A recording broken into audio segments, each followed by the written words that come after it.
As the temps start rising, I feel the familiar urge to refresh my closet, but I don't want to waste money on pieces I'll only wear once or for just one season. Thankfully, Quince changes that. Their clothes are timeless, lightweight, and far more elevated than anything else at this price. It finally feels like my wardrobe matches my standards. The best part is that Quince only works with factories that use safe, ethical, and responsible manufacturing practices and premium fabrics and finishes, so you get to look good while feeling good. I'm pretty excited that I have upgraded my athleisure wardrobe for this summer. I bought a sweatshirt and a pair of wide-leg flow pants that are two of the softest items I own, and I plan to live in them. So join me in giving your summer closet an upgrade with Quince. Go to quince.com/POTC for free shipping on your order and 365-day returns. That's QUINCE.com/POTC to get free shipping and 365-day returns. Quince.com/POTC. What we know from the research is that teenagers care what parents think. They care what their parents think. And when adults maintain open lines of communication and articulate their values and offer themselves as partners in safety, what we know is it actually has a meaningful impact on adolescent behavior. That was Lisa Damour on Psychologists Off the Clock.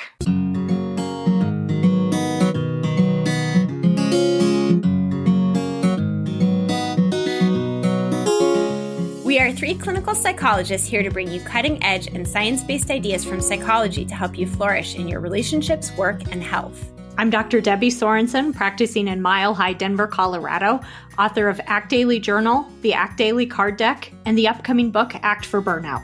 I'm Dr. Yael Schoenbrunn, a Boston-based clinical psychologist, assistant professor at Brown University, and author of the book, Work, Parent, Thrive. And from coastal New England, I'm Dr. Jill Stoddard, author of Be Mighty, the Big Book of Act Metaphors, and the upcoming Imposter No More. We hope you take what you learn here to build a rich and meaningful life. Thank you for listening to Psychologists Off the Clock. Hi, this is Debbie, and I'm here today with Yael.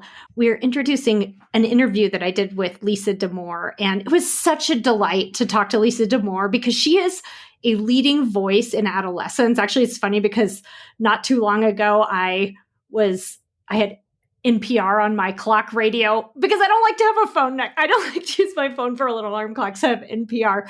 And I hear this conversation about teenagers and adolescents, and I was like, that's Lisa Damour. Her voice is everywhere. She has 3 terrific books. And it was pretty cool for me because I got to consult with her about some of my concerns about adolescence and ask my friends to ask her questions.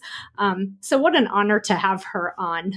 I was really excited to sneak a question in there too, because I, first of all, am a huge fan of Lisa Damour and love her writing and her wisdom.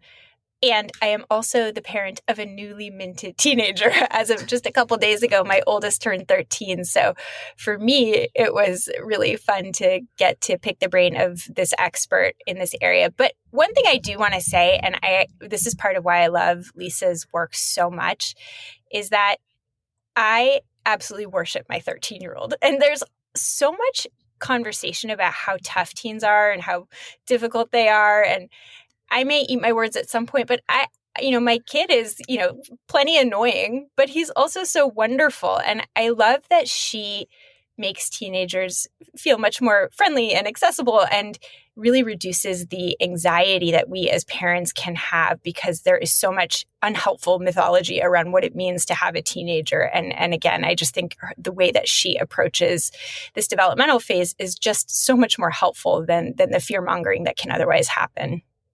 Yeah, she kind of takes some of the things that people are afraid of with adolescents and teenagers and helps you understand it and then have some ideas of, okay, this might be a helpful way to respond to this.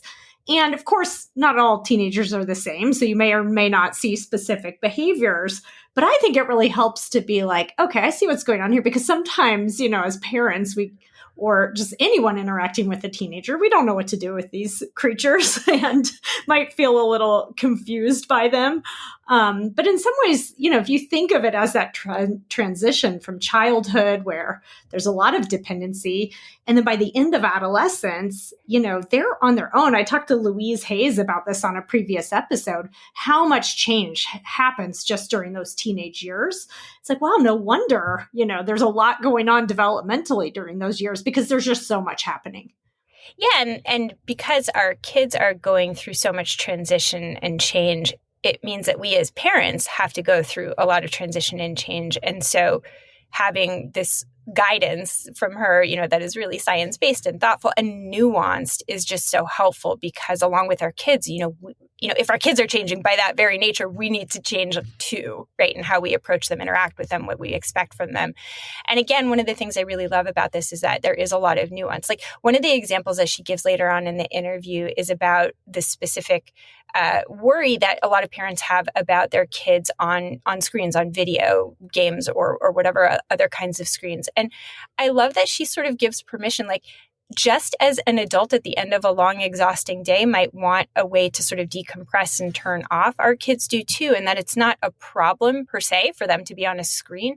It's more the way that we use those decompressing tools. And if we use them rigidly and excessively, that's a problem. But if we use them to kind of decompress and then we're able to sort of go back and be productive or do whatever else needs to be done, that it's actually a very productive tool. And I love that nuance that she introduces to it. That was helpful for me with my mom guilt when at the end of the day, I'm trying to finish my work and I give my kids permission. They're home from school. They're exhausted. I let them, watch something on their iPad or something like that. And I feel a little guilty, but it's like, they really are kind of, school days are long and exhausting. So they need to unwind a little bit.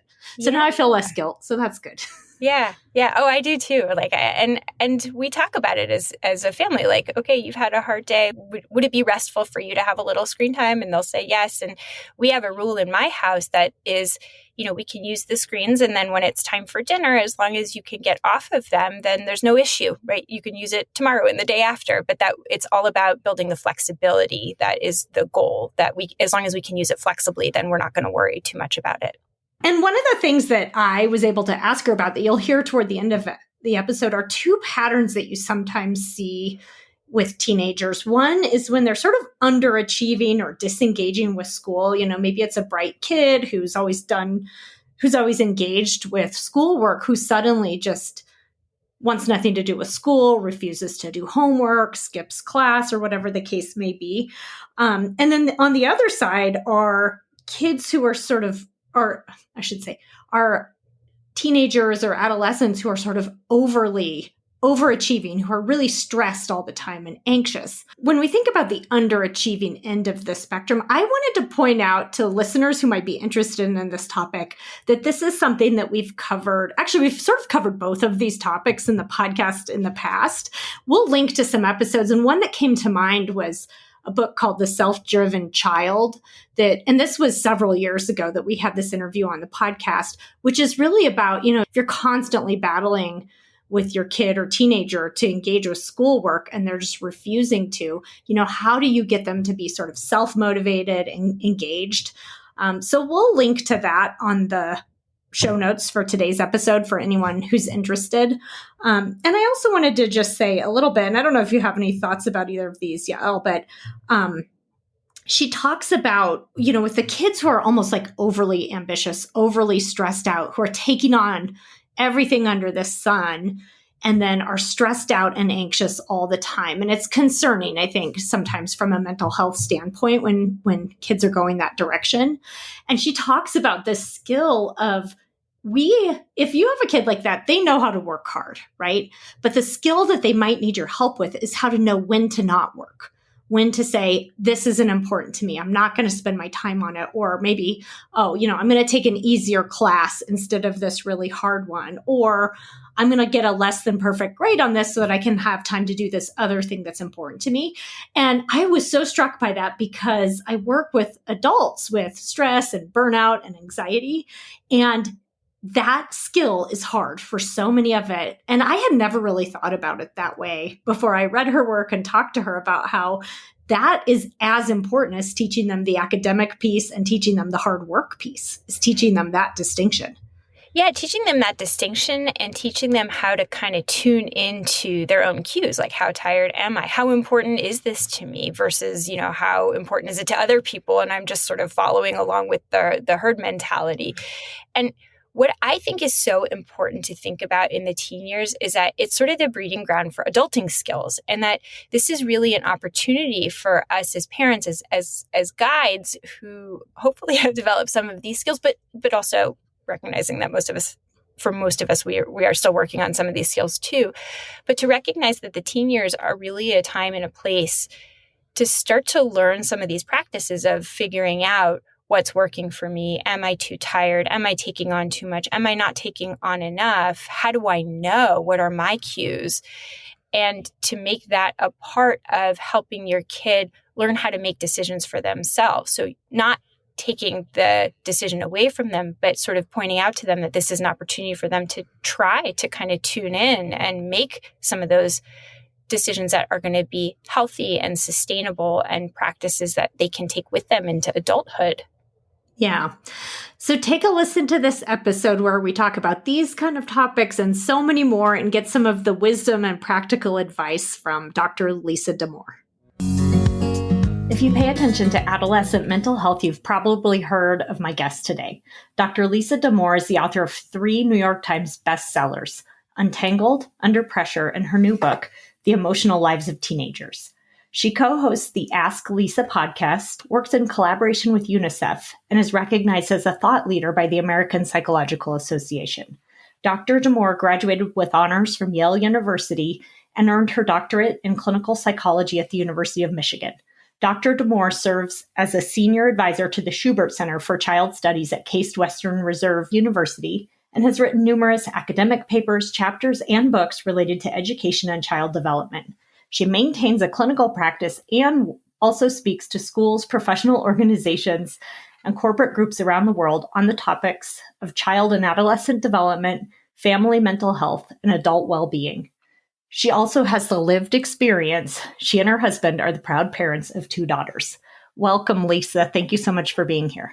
Thank you so much for having me. Well, I'm a big fan of your work, and I want to I'm trying to decide which questions to ask you because I have so many, and I have all these friends who have either teenagers or tweens, and I asked them for questions, and I got almost like inundated with them. So I'm going to do my best to hit some of the highlights from your work. Starting with this, teenagers, I think sometimes almost scare people a little bit when you see a group of teenagers, or even if you're a parent and you're approaching the teenage years or in the middle of them. Because there's so many changes and so much going on with adolescence. And so I'm wondering if you could tell us, where do you think teenagers get this kind of reputation? And do you think they deserve it? Well, I agree with you that people can be very anxious around teenagers. I also think there's sort of a bias often against teenagers. And in terms of where the reputation comes from, I think there's a few things. One is teenagers are extraordinarily perceptive. I think it is much harder to pull the wool over the eyes of a teenager than it is of a child or an adult. Teenagers have a very strong gut sense and awareness of things. And I think that they can have an almost kind of X-ray vision quality that I think can make adults uneasy. Teenagers very quickly have the number of adults. And I think that not all adults think that's great. So I think there's that issue. I also think that there's a way in which humans are inclined toward prejudice. I think it's just a very natural, if unappealing aspect of what it means to be human. And I think in civilized society, we work very hard against most prejudices. We work very hard not to hold biases based, and rightly so, work hard at this, not to hold biases based on race, religion, skin color, ethnicity. But I think you can still be cranky about teenagers and get away with it. And if we think about the mechanism, one of the mechanisms that we think fuels bias and prejudice, it's this idea of projecting unwanted aspects of oneself onto a group that looks different enough that one can say, see, it's them, not me, and then accusing them of those things. So what I mean is, I think that it may sometimes be the case that adults who are uneasy with their own intense emotions or interest in, sexuality or aggressive wishes or wishes to engage in risky behavior, they may feel uncomfortable with those things themselves, may say, teenagers, so they are so sex crazed and aggressive and, impulsive and, oh, I can't stand this about them. And it's sort of a way of saying, see, that's them, not me. And the way that we know it's them, not me is, see, I'm a middle-aged person and they're a teenager. So clearly we are different. So clearly this belongs to them. So I think there aren't a lot of socially acceptable biases against groups. And yet adolescents continue to be a group that in polite society, we can still be wholesale prejudiced against. That's a really good point. And I think that you're right. People don't really bat an eyelash when you say these kinds of comments about teenagers. Oh, yeah. Oh, those crazy teenagers, or teenagers or whatever. I mean, you can't say that about any other group, nor should you. Yeah. Yeah. And I have two girls and they're kind of they're approaching, I would say that one has probably started adolescence. They're approaching their teenage years. And I know you have two daughters yourself, and people sometimes say like, oh, the teen, almost as if it's going to be this terrible period of time. And that's where I get a little bit like, oh, I hope it's not as bad as they're telling me it's going to be. I don't think it will be, but it's a little scary when you hear people say that kind of comment. It is. And the opening, I have this committed to memory. The opening sentence of Untangled is, we need a new way to talk about teenage girls because the way we do it now is not fair to girls or helpful to their parents. Right. Yes, absolutely. And I'm hoping to ask you a little bit more about that in the interview too, as we go. One of the things about teenagers that I think sometimes, well, it's the topic of your new book, The Emotional Lives of Teenagers. And also it's one of the things that I think contributes to this feeling is their emotions and how sometimes their emotions can be strong. I think they're going through some changes in terms of their emotional development. So I was wondering, is that just a myth, or do you think that that's true of teenagers, and what's happening developmentally, emotionally during this stage? Well, so that is true, that adolescents experience emotions more vividly than children do and than adults do. And it's very much a function of their neurological development, that their brains are remodeling, becoming faster and more powerful and more efficient. And the remodeling process happens in the order in which the brain initially developed, which is from the lower order regions towards the back of the brain that house the emotions, up to the higher order regions towards the front of the brain that houses the perspective maintaining systems. And so there is always, for teenagers, a juncture where their emotion centers have been upgraded, and yet their ability to maintain perspective centers have not yet been upgraded. And so when they get stirred up, it's a very intense experience for them and also for the people around them. And their ability to maintain perspective or see things, in a calmer way is just compromised as a function of where they sit developmentally.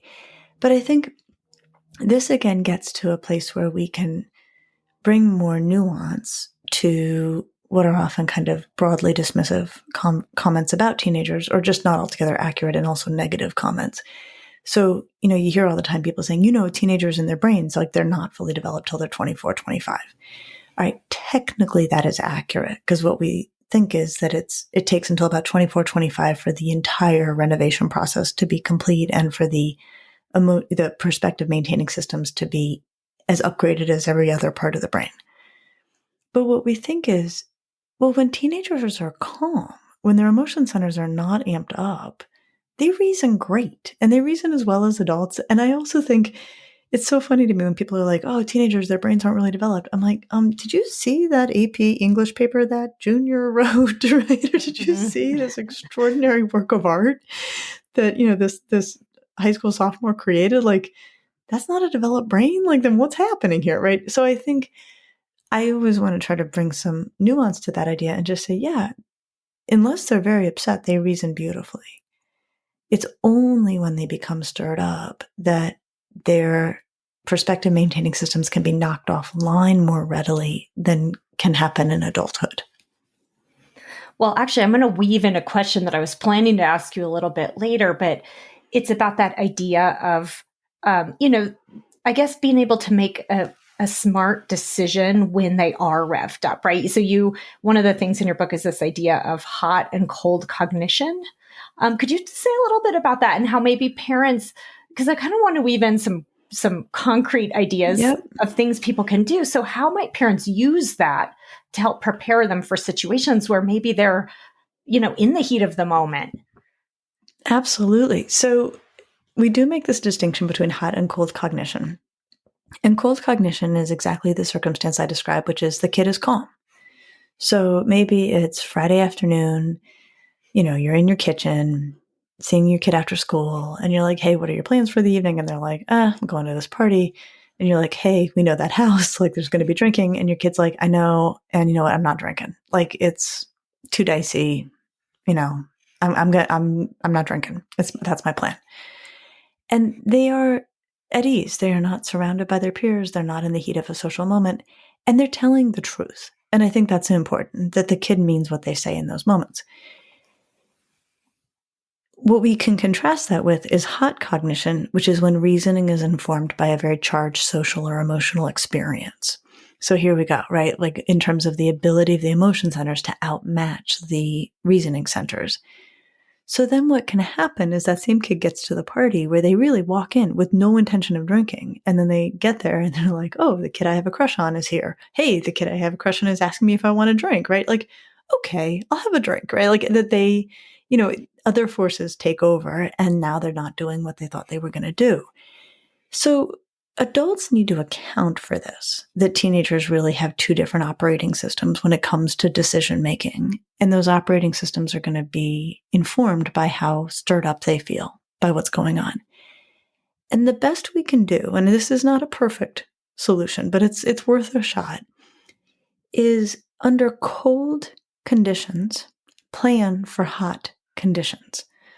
So when the kid at 4:00 is like, yeah, and I'm going to that party, I'm not going to drink, the adult should say, great, we agree, we think you're safer if you don't, but let's talk it through. Let's say you get there and everyone's drinking, or let's say you get there and the kid you have a crush on, offers you a drink. What's the plan? Like, what are you going to do in that moment to stick with what we're agreeing to right now, which is that you're not going to drink?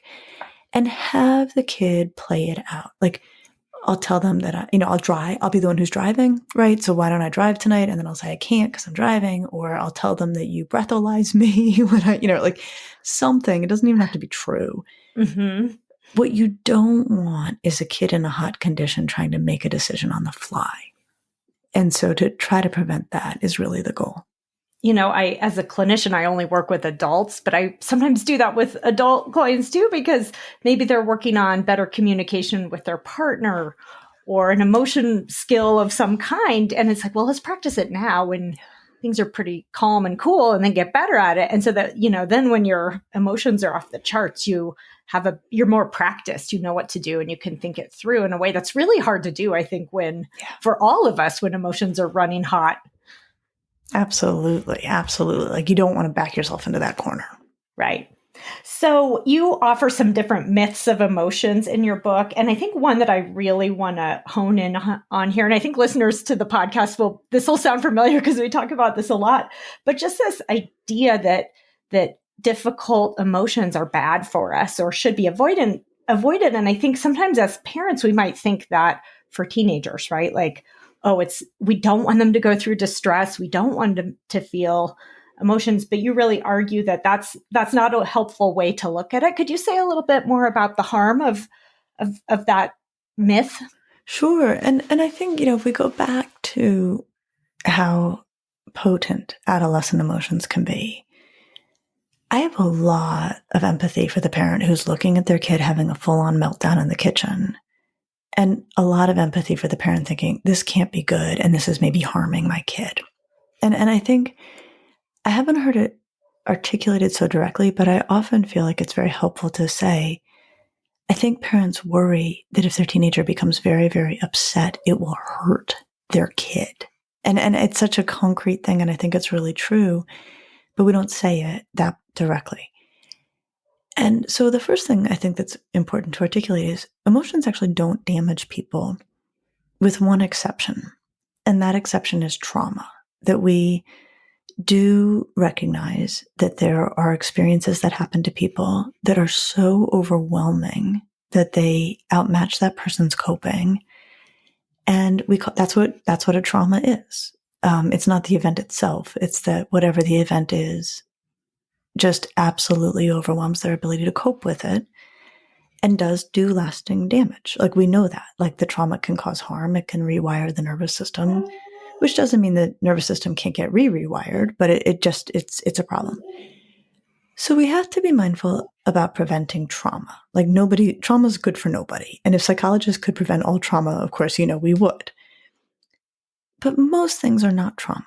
Most things are just very upsetting. And it's important that we, the adults around teenagers, can get used to the idea, or work to get used to the idea, that experiencing emotional distress is not only not damaging to your kid, it's usually growth-giving. It's what they are. As humans, we are all designed to withstand quite a bit of emotional distress. And what we're really interested in is how well do they cope, and can they bring good coping on board? Can they turn to good coping themselves? Can they, ask people for support in coping? That's really what we're interested in. But I'll tell you that I had the most wonderful experience last week. I was speaking virtually to a high school and arranged, and this is such a fun thing to do, arranged with the school, it was to the high school seniors, that the students would all have their phones with them, and we would send them a link to a Google Doc that I had access to, and I would talk with them a little bit about the transition to college, because this was a group of high school seniors, and it's like largely a population that's headed off to college. And then after I talked with them for a while, they could use their phones to enter questions into the Google Doc. And so I saw them on my computer popping up, and I could answer them in real time. And so it was anonymous. Oh, so cool. It was super cool. And I could see who the questions were coming from, but I don't know these kids. And I wouldn't give the name of the question, but that way everybody could ask a question without feeling the least bit embarrassed about their question in front of their peers. And one question, which for some reason I strongly suspected came from a boy, and I was like, this is part of why I do this, is otherwise boys don't ask questions in groups. And this really opens up the doors. And one kid, I don't know why I thought it was a boy, said, I'm afraid my dog is going to die while I'm in college. And what do I do? And I said to the whole audience, I read the question, I said, here's the thing, if your dog dies, you're going to be really sad. And that's what you're supposed to feel. And it's not going to harm you to feel those feelings. And your job is to take good care of yourself and find healthy ways to cope with those feelings. Okay, now you and I both know I am saying nothing but the most basic, well-established views from academic and clinical psychology. They sound revolutionary only because the culture has adopted such a defensive posture toward distress. But that was how I handled it with this particular student. And it really does feel like I'm getting way too much credit right now for saying what it is we know to be true about how emotions operate. That is such a sweet story. I Isn't love it that just, story. I mean, they're just so great. One kid tried to get me to do his promposal. It was really, it was awesome. Oh, that's adorable. Adorable.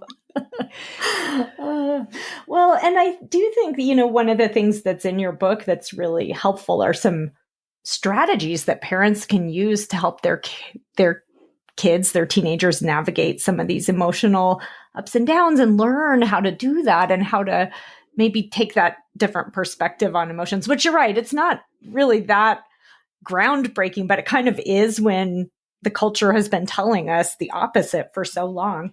One of the suggestions that you offer is helping them learn how to express their feelings. What do you think what are some helpful things that parents can do for kids to learn that?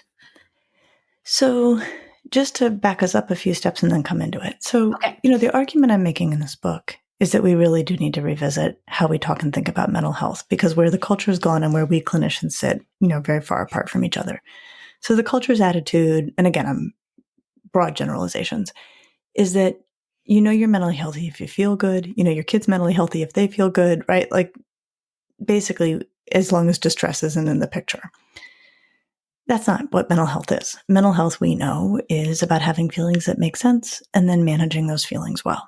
And that can include a very wide range of extremely unpleasant emotions. But basically, where the rubber hits the road is on coping. It's not the presence or absence of distress, it's how one copes with it that is of most interest to us clinically. When psychologists think about coping, we think about emotion regulation, the ability to regulate one's emotions, and we think in two categories, that sometimes we regulate by expressing feelings, and sometimes we regulate by finding ways to control or tame emotions. The culture right now is very heavily tipped towards the first. We talk a lot about getting kids to talk about their emotions, and we'll talk about that. But I think it's important to notice also, or to note, that psychologists put these on equal footing. Like, there's a lot of value in helping kids learn how to also quiet their own emotions, soothe themselves, feel that they can control, and not only have expression as their option. But we do want them to express, and we know that that can be valuable. And I would tell you, I think the number one barrier, and I don't say this lightly because I'm really very rarely critical. I think the number one barrier to kids expressing their emotion is how we respond when they actually do. So I think, we adults sit around all the time like, gosh, it would be really great if kids talk to us about their feelings. And then a kid walks in the door and they're like, oh my gosh, I had the worst day ever. And I can't stand, fill in the blank. And I promise you, I think 98% of the time, the response the kid is looking for is like, holy moly, that stinks. I'm so sorry. Like, what a lousy day, right? Just like empathy or curiosity. Like, tell me more. And I would say, I'm just making up numbers, 79% of the time, instead of that, which they're actually looking for, we're like, oh, I'm sure it wasn't that bad. Or what are you talking about? Or, you need to look on the bright side of things. Or, why are you always so grumpy?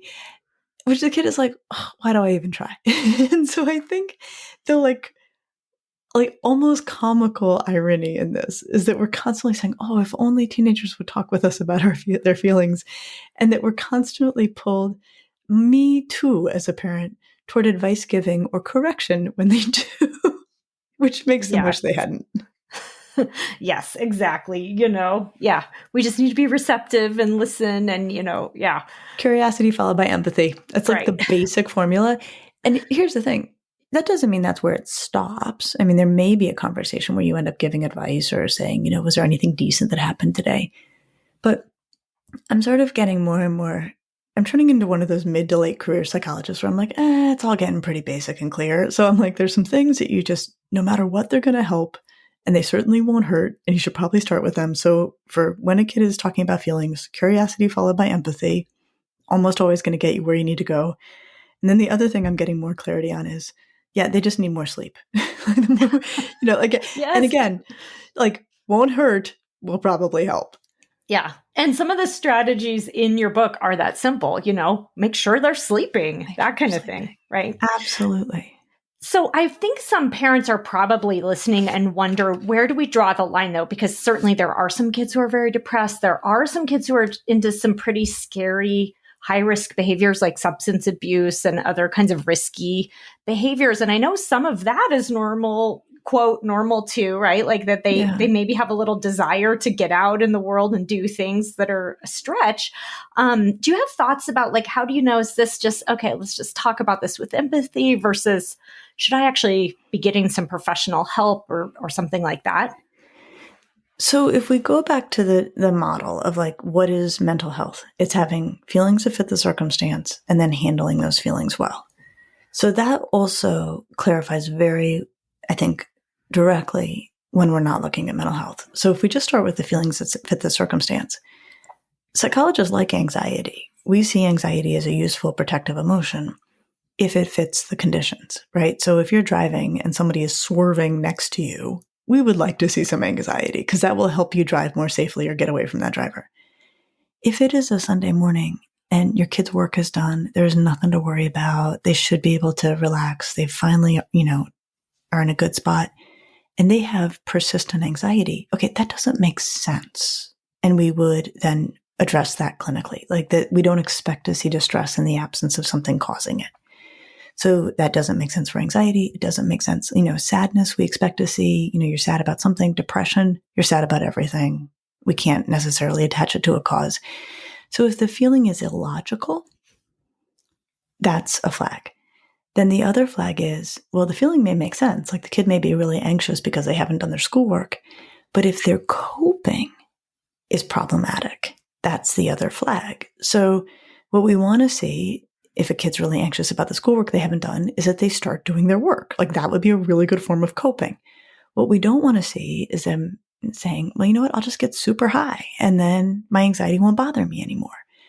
So the category I think about in terms of when to worry is there's two categories. Either the feeling does not add up, like it just doesn't fit, something's, amiss, or what I call costly coping, that a kid is in distress and the way they're managing that distress is they're abusing substances or they're, tearing at the fabric of relationships. They're taking it out on everyone around them, or they're not taking good care of themselves as a way to manage that distress, either engaging in highly risky behavior or self-harming behavior or running themselves down or feeling bleak and suicidal, right? Like that. I was thinking video games, like they're staying up all night playing video games to distract themselves, something like that. Absolutely. Yeah. And that's like that. So and video games and distraction are so important because there's value in those for coping, right? A little bit can be sometimes how a kid is just like puts the day behind them.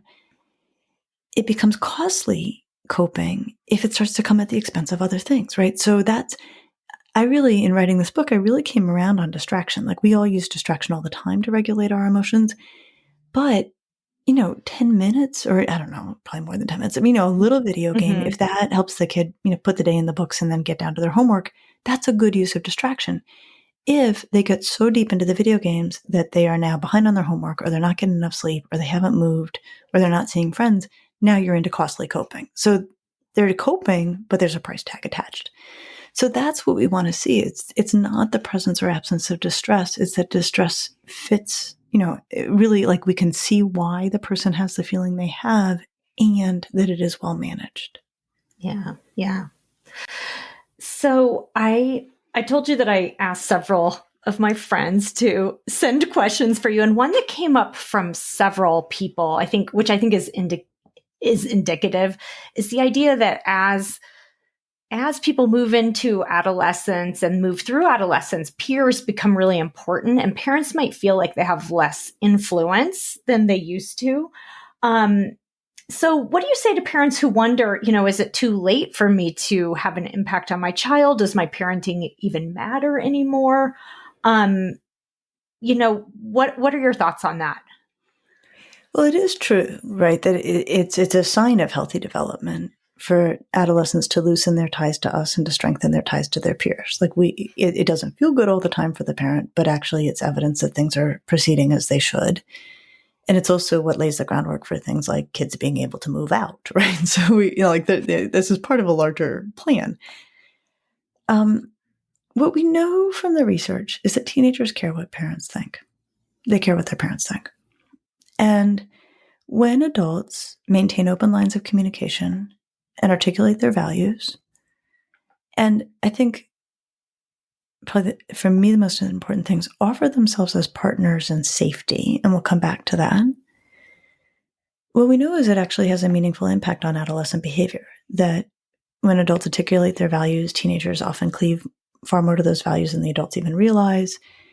When in terms of maintaining open lines of communication, if the kid comes home and is like, man, there's a bunch of 8th graders, getting into weed gummies.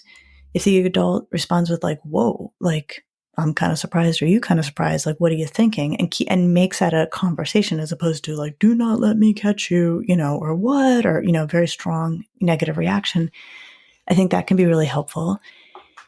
And I think on the safety piece, this thing I'm really thinking about all the time is we don't do safety to teenagers. We do it with teenagers because they have so much freedom and autonomy, as they should.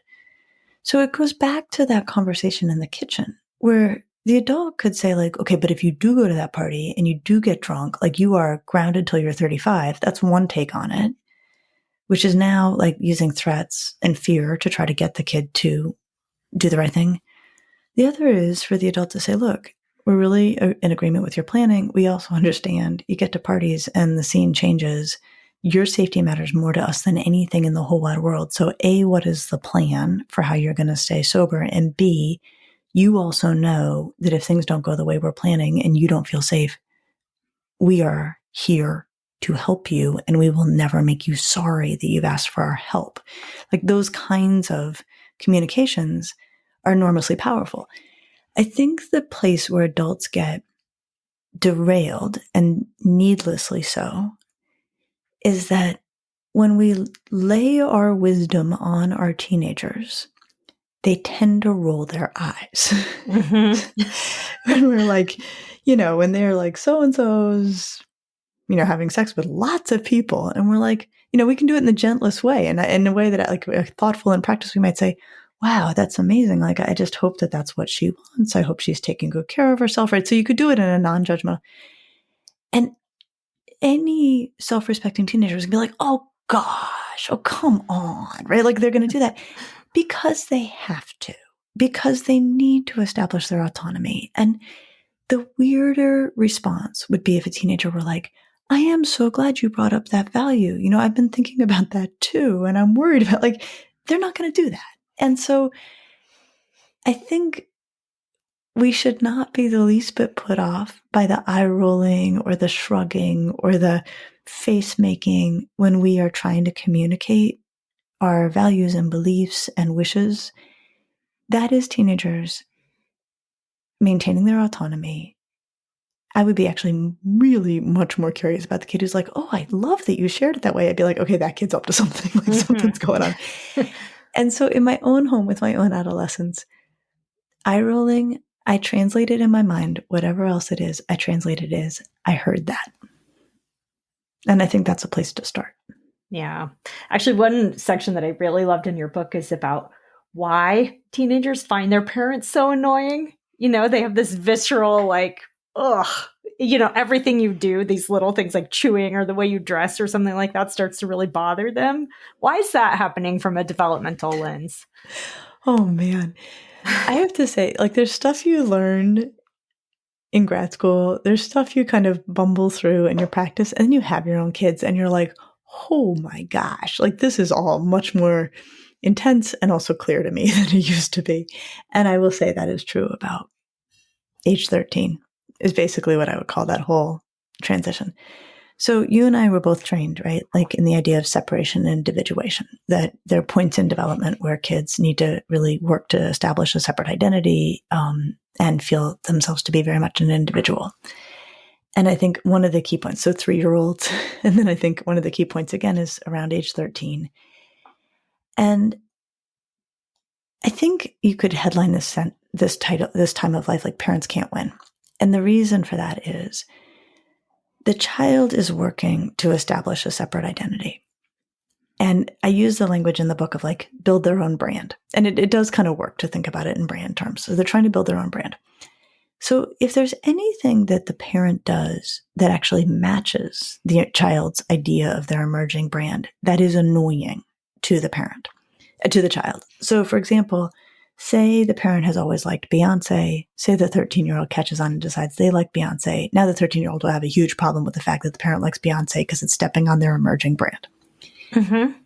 Now the other problem, though, is that at 12 and 13, kids are still very much nestled in the bosom of the family, that our brands reflect on them. And so anything that the parent does that does not fit with this young person's emerging sense of their brand, this is also annoying because it's off brand. So the sum total of this is anything we do that is like how this young person sees themselves becoming is antagonizing. Anything we do that is unlike how they see themselves becoming is antagonizing. Sum total, everything we do is annoying.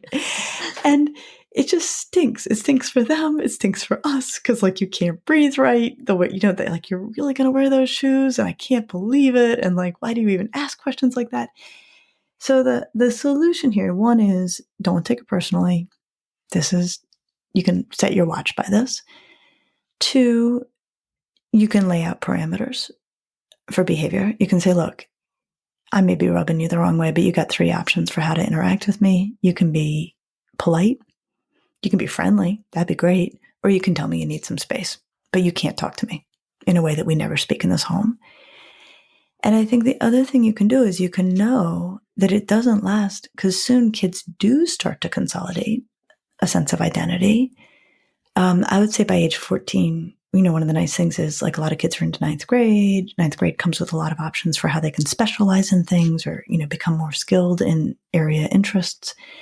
And so once kids start to get their hands around who they are and what they're about, and their brand becomes more solidified, they don't mind us so much with our dowdy brands because they've got their own brand worked out.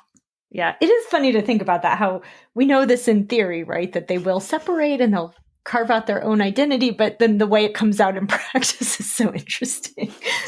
Not fun for anybody. Right. So you have a chapter on gender differences in emotion, and I know you make it very clear it's not everyone falls into these binary categories. It's not always so straightforward, right? That these differences, are so so clear between the two, or let me put it this way. You make it clear that these gender differences in emotions are not so universal, but that there are some trends. And I actually want to ask a question that's a little more specific to typically what happens with girls, and then one about boys. So starting with girls, because I know, you've written your 2 previous books are a bit more focused on girls. And one of the things in the book is about how they tend to have more internalizing issues, right? Like depression and anxiety. And then under pressure, you write a lot about anxiety and stress among girls. And I've just been noticing in the media lately, there's a lot of talk about this right now, that girls are going through so much, and that pressure is really, I think, taking a toll on girls. So I was wondering if you could just say a few words. I know you've written books about this, so there's a lot to say about it. But can you say a little bit about that for parents who might be noticing that with their children? Yeah, no. So, one of our cardinal rules in psychology is that under distress, girls are more likely to internalize and boys are more likely to externalize. So what we mean by that is girls are more likely to collapse in on themselves, boys are more likely to act out. And the collapsing in on themselves disorders are basically anxiety and depression. And we do see very high rates of anxiety and depression and rising rates in girls, and then also a bigger and bigger gap relative to boys, right? I mean, there were the CDC data that were reported in February of this year that were actually data collected in the fall of 2021 asking about mood over the previous year, which is an important asterisk to put on those data. I mean, they asked the kids, how did you feel through the pandemic? Which shockingly, not good. Right. And so we need to just note those in time. But it also reported this big gender difference, which I'm sure, and that report did not diagnose anxiety and depression. It just asked about low mood over a period of 2 weeks or more. And it's self-report. So there's something very real. Girls are reporting much more internalizing distress than boys are, and needs to be taken very seriously. At the same time, those self-report measures are not asking, have you been a jerk lately? Are you taking your feelings out on other people lately? Mm-hmm. Right? The kinds of questions that are going to pick up the behaviors that we are more likely to see in boys in distress. And so part of what happens in the reporting is that girls look so bad. And I don't want to in any way minimize that. Like, we want to take that, take care of that and address it very seriously. But I don't want to also say, oh, that must mean the boys look good, right? I mean, the boys, I'm sure, are suffering. They may be suffering in different ways or as a result of different things. But we're not actually often asking the kinds of questions that are going to surface how boys themselves are suffering or how they're causing suffering in others as a result of their own suffering. So it's a bit of a tangle. And I think one that I just watch the discourse around it. And I'll give you a good example of where I'm like, ooh, we got to get into these more nuanced pieces. I'm hearing more and more of boys getting into online spaces where flagrant misogyny is the norm. Sort of Andrew Tate and his successors have created spaces online that are like horrendous, like absolutely like disgusting and unguarded, unfiltered misogyny. I'm hearing that those boys are then sometimes showing up at school and like saying these things and just parroting this stuff, which they're saying it to girls, right? And so I think it's interesting because though we're not asking any questions that detect the fact that this is occurring for the boys. Obviously, this is really concerning for the boys and really worrisome about like what is going on, that they are there, that they are getting into this stuff. Like, what is it telling us about how they feel about themselves, their masculinity? Like, we got to know. But what's interesting is that problem is probably most detected when we start to see the rising rates of depression or anxiety in girls, not detected by looking at what may be going on for boys. Yeah, I'm glad you raised that because I had made a note as I was reading about, we talk a lot about mean girls, but actually boys are much more likely to be harassing and taunting girls. And I've even experienced that a little bit with my daughters, and it was handled really well by the school and that kind of thing. One of my daughters experienced this in 5th grade. And my thought and the question I wanted to ask you about boys is like, are there things parents should be doing to try to keep that kind of, so it's an externalizing behavior, but it does show up in like an aggressive form toward other kids. Yeah. And like the kid's suffering and he's causing suffering, right? I mean, right. So it's, and like, so girls may be suffering, but often they are taking it out on themselves. So none of this is good. But I think, there's another section in my book that could be titled, "It's Really Hard to Be a 6th Grade Boy." Right. I mean, that's really what you could have titled it. I could have titled it. And what I was looking at there is this interesting thing, and I kind of can't believe no one said this before, and it's got the longest note ever in the back of the book, where I'm trying to say, like, I really did not see this anywhere in the literature, so if somebody else said it, like, my fault for missing it, but here's how I'm constructing this argument. There's 2 things that happen at once in the 6th grade. One is we see sexual harassment begin. We've always, as long as we've been studying it recently, noted that this is when it kicks off, which is way younger than people, I think, tend to be imagining. The other thing that's happening in the 6th grade, and to make this argument, I pulled the height and weight and speed and strength data, is that 6th grade girls are by and large bigger, faster, and stronger than 6th grade boys. And it's just because they've hit puberty 2 years earlier on average. And so their bodies are just more developed.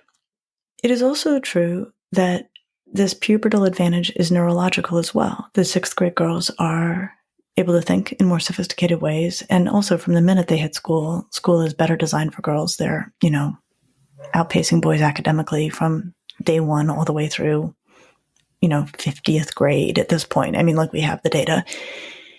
And so I was thinking like, okay, this is really interesting. So say I'm a 6th grade boy and I'm in the averages, right? I'm hitting puberty, around the mean. When I go to recess, I am getting beat left and right by the girls.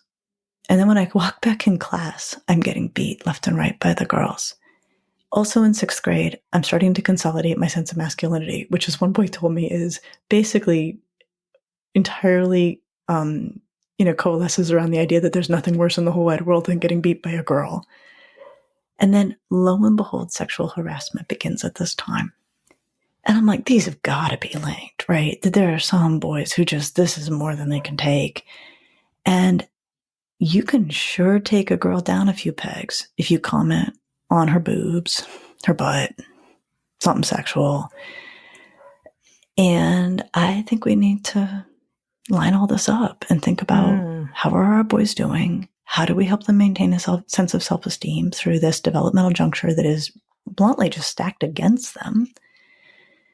How do we handle it if they make a bad choice about how to try to maintain self-esteem? I don't know that we're spending time in this space. And I think for the sake of the boys and the sake of the girls, not even thinking about kids who don't fit those categories, which we need to, there's work to be done. Do you have any words of wisdom for parents? I think it's typically boys, but who are maybe underachieving at school or just disengaging. They're just not feeling like it's important, maybe in early high school or something. They're just kind of, and again, I think in my experience with my friends who've experienced this, it does tend to be boys, but I wouldn't imagine that it has to be boys. But I think it's really tough for the parents, and they're usually smart kids. They've just decided school's not important to me. I hear this a lot, and there are some girls, but you are right. I mean, if we just look at what we hear anecdotally, it tends to be boys, and there's reasons why it's likely to be boys. So one is, maturationally, we just know that they're a little bit behind the girls. And that's, largely, again, when you're talking ninth grade, you're still looking at pubertal effects. Those are not gone. And so they don't always just have the perspective and thoughtfulness as a function of just still being very concrete in their thinking, again, a neurological reality, to put two and two together that the choices I'm making at 14 may limit the options I have at 18. They are not always able to think in those terms. The other thing that happens far too often is that because the girls have so cornered the market on academic excellence, the boys start to feel like, that's a girl thing to do, to be serious about school. And it's uncool to be that. And a friend of mine who had 3 sons, who did actually, these boys thrived academically, but they referred to the girls as the tryhards. And I think, first of all, the girls probably were overexerting themselves. Girls tend not to be very efficient. They really not only do well academically, they tend to overdo well academically. And that's a lot of what I try to unpack in Under Pressure. But I think it's really hard if you have a, still pretty concrete in his thinking 13 to 14-year-old boy who's into the 9th grade and who would really rather do other things than study hard, and also doesn't want to be like those girls who are, nose to the grindstone, and also have such a huge advantage. I mean, they're just so far, they're coming into 9th grade, basically with the skills in the organization that, a lot of adolescent boys don't get till later. I mean, I can see why they're just I'm not going to compete with this. And I'm going to say it's dumb to do, right? So it's tricky. And it's interesting. In my own podcast, Ask Lisa, we have an episode, Rena, my colleague, and I, about when should you bribe kids? And actually, this is one of the rare exceptions I'll make, which is 14-year-old boys don't always get it that they are shooting themselves in the foot. And if you need to bribe them just so that they don't actually really hamstring themselves, I'm not against it. Desperate times, desperate measures. Right. Yeah. Got to do what you got to do. He may really regret this, but, you can't convince him of that now. Yeah. Yeah. Well, if we bring it back to girls, so as my girls gear up toward, they're getting closer to middle school and beyond, do you have any advice for me to try to, I don't know if I can prevent it, but to keep them from feeling such intense pressure and anxiety that I'm hearing about? What advice do you have for me on that? Yeah. So this is really probably my book Under Pressure is where I thought this most through. And one of the things that to me felt important and that really shaped my parenting of 2 daughters was to really watch for the moment when any student of any gender has a well-established work ethic. And again, big generalizations. Girls tend to get this nailed down before boys do, but they're also highly conscientious male students. And usually, especially for girls, it's somewhere over the course of middle school that they really figure out how to work and to work well. As soon as that is in place, it is time to help that student of any gender become tactical in the deployment of their efforts. To say to them, okay, you know how to work when the time comes. You can really put your nose to the grindstone. This is important for you to know how to do. Now, I want you to become strategic. You have 1 tank of gas to get you through the week. If you floor it on every single assignment, you're going to be on fumes before the week is out. Your job now is to start to figure out when you need to floor it and when you can coast. And they need our support to do this. They need language like tactical and strategic. If you tell them to back off, it bothers them because they're like, what are you talking about? You've been praising me all this time for working like this, and now you're telling me I've been doing it wrong. So really treat it as the next step in their evolution as students. In my new book, I introduce a metaphor of school being like a mandatory buffet where we require students to eat everything on the buffet. I have no problem with that, but I don't think they need to fake it like they like it all. Right? Like they didn't put the food on their plates. So I think we can have much more open and honest conversations with kids about like, look, that class may not be your cup of tea. You still got to drink it, but we're here to make it more palatable to you. Like, do you want me to sit next to you while you do the work? How much of it do you have to do to get the grade or the mastery you want? I think there are ways that are low-hanging fruit for us to help all students feel, more efficient in their approach to school, and also more supported around the fact that there's a lot that we ask teenagers to do that they wouldn't have chosen if left to their own devices. And we can have open conversations about that. And teenagers are usually very appreciative of our honesty on those fronts. Yeah. Well, I appreciate that advice. And I think that's a skill that's helpful too, that many adults are working on, where it's kind of prioritizing and not feeling like you have to be good at everything all the time, and, sort of taking some of that pressure off. It's a good skill to learn before they're stressed out throughout the rest of their lives too. Absolutely. Yeah. Well, thank you so much, Lisa. I had many more questions I could have asked you, but I'm aware of the time. And so I'll just have to, save them for another time and keep consulting your books, which are terrific. I highly recommend your books and your podcast, Ask Lisa, to our listeners. Where can people find you online and learn more? Probably the best clearinghouse is my website, which is drlisadamour.com. That has everything. And then I post almost daily on Instagram and Twitter and Facebook, just trying to put out content that's useful to people helpful. Caring for kids. Yeah, I think almost anyone who has a teenager and is looking for advice will find something about their situation in what, whether it's in your podcast or one of your books. It's there, there's so many examples and helpful tips there. So thank you, Lisa. I really appreciate you coming on. You bet. Thanks so much for having me. Hey, Psychologist Off the Clock listeners, I'm going to guess that if you got to the end of this episode, that you also love to geek out about books in psychology. If you don't know where to store all your books and people are already complaining that you talk about this book that you're reading all the time, then why don't you join us once a month to read a book together? If you're interested in joining us, we hope you are. Just send an email to offtheclockpsych@gmail.com and we'll send you more information. Thank you for listening to Psychologists Off the Clock. If you enjoy our podcast, you can help us out by leaving a review or contributing on Patreon. You can get more psychology tips by subscribing to our newsletter and connecting with us on social media. We'd like to thank our strategic consultant, Michael Harold, and our podcast production manager, Jadine Stout-Williams. This podcast is for informational and entertainment purposes only and is not meant to be a substitute for mental health treatment. If you're having a mental health emergency, dial 911. If you're looking for mental health treatment, please visit the resources page of our website, offtheclockpsych.com.